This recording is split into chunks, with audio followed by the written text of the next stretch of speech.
Nigel Farage and his famous five were on parade yesterday. He assembled effectively his shadow cabinet, one of whom, of course, is the former Conservative Suella Braverman, who talked about getting rid of DEI. These are diversity, equity and inclusion policies.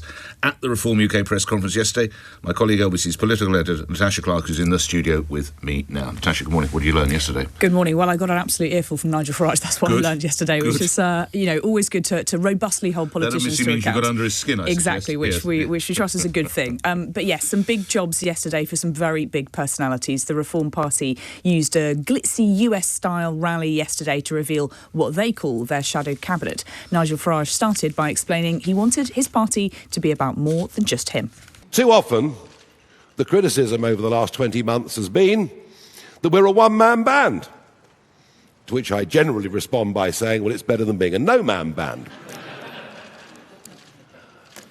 But the time has come to broaden the party, to put in place people in shadow positions, and that process begins today. And in that lineup were two jobs for two former Tories who have defected very recently. The former Home Secretary Suella Braverman will take over the job of education and skills if Reform win. Instead of Tony Blair's 50% of young people going to university, this is what we need. We need Nigel Farage's 50% of young people going into the trades.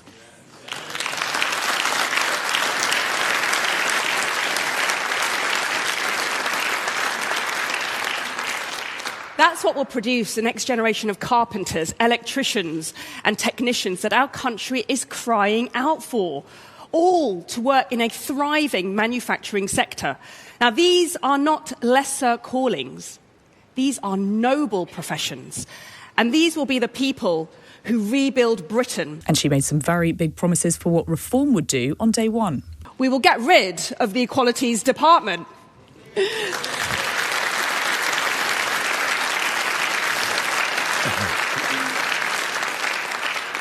We will scrap the Equalities Minister. Yeah, I'm doing myself out of the job. And we will repeal the Equality Act.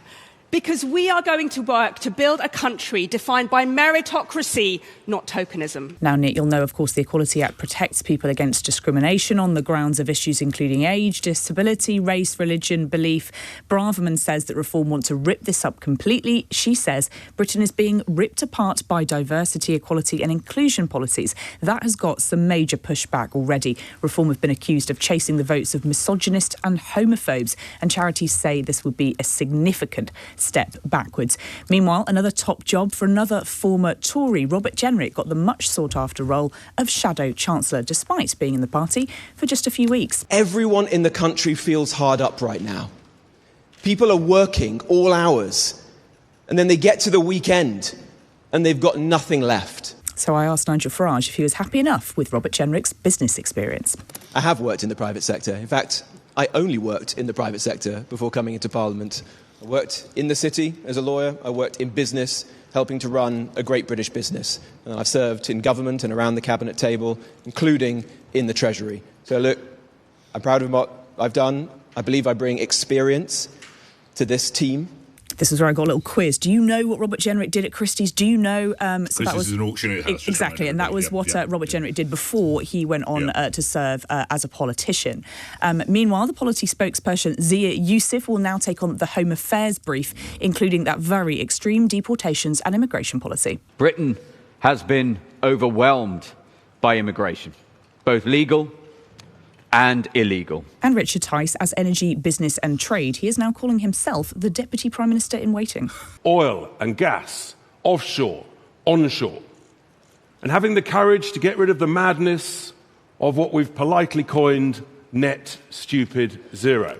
Now, Nigel Farage says that this is just the start. There is no foreign affairs spokesperson, no defence spokesperson, or even a health one yet. So this is all just a bit of a show to try and paint Reform as the official opposition. Just a reminder, Nick, they have 8 MPs, not the 120 or so that the Tories have. But Nigel Farage hopes that this is the end of the one-man band and shows the public a little bit more about what a Reform government might look like. This, to quote Mr Novak, is a bullies charter. Do you support it? Good morning. Yeah, I mean, I absolutely do support it. It's not working for ordinary people up and down this country. You know, there's 9 protected characteristics, several of which are opposed to each other. So we've had many cases recently, say, of nurses at work trying to access single-sex spaces, and the Equality Act has been used against them. We've got, Christian people being arrested for praying silently in the street, yet religion or belief is supposed to be a protected characteristic. We've got white working-class boys, the most deprived group, underperforming in our schools in this country, and the Equality Act is supposed to be able to represent people so that doesn't happen. It is not working in practice. And so, reform of that system needs to happen. And I welcome the open and honest debate about this. But as a former Minister for Women, when you hear the General Secretary of the TUC means that it would allow bosses to sack a woman simply for getting pregnant, how can you possibly support that? No, it absolutely wouldn't. There is legislation you must have heard in place. Maria Crawford. You did hear I absolutely did. Right, but, there's legislation in place to protect women in the workplace, particularly during pregnancy and maternity leave. The Equality Act it is not the fundamental part of that. But what, we are seeing women discriminated against now in the workplace, and the Equality Act very rarely is there to support them. And, this is just an excuse from unions, really, because, he talked about unemployment. Well, actually, Labour's policies of increasing business rates, of national insurance rises, have led to a massive rise of unemployment. Nothing to do with reforms plans to scrap the Equality Act. Finally, Maria Crawford, we've spoken on a number of occasions in the past, and I've enjoyed our interviews, but does this not just underscore completely the idea that reform, this is dog whistle politics, going after these DEI policies? This is exactly what your critics want you, not you personally, want your party to do, isn't it? And you've fallen into the trap.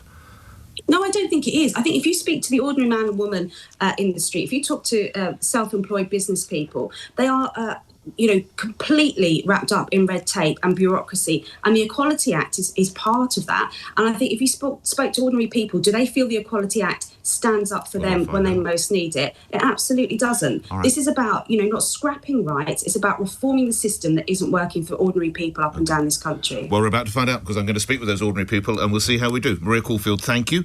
You're former Health Minister under the Conservative government. You defected to Reform UK in September of last year. Right, coming over to you. So farewell to equality, says Reform UK.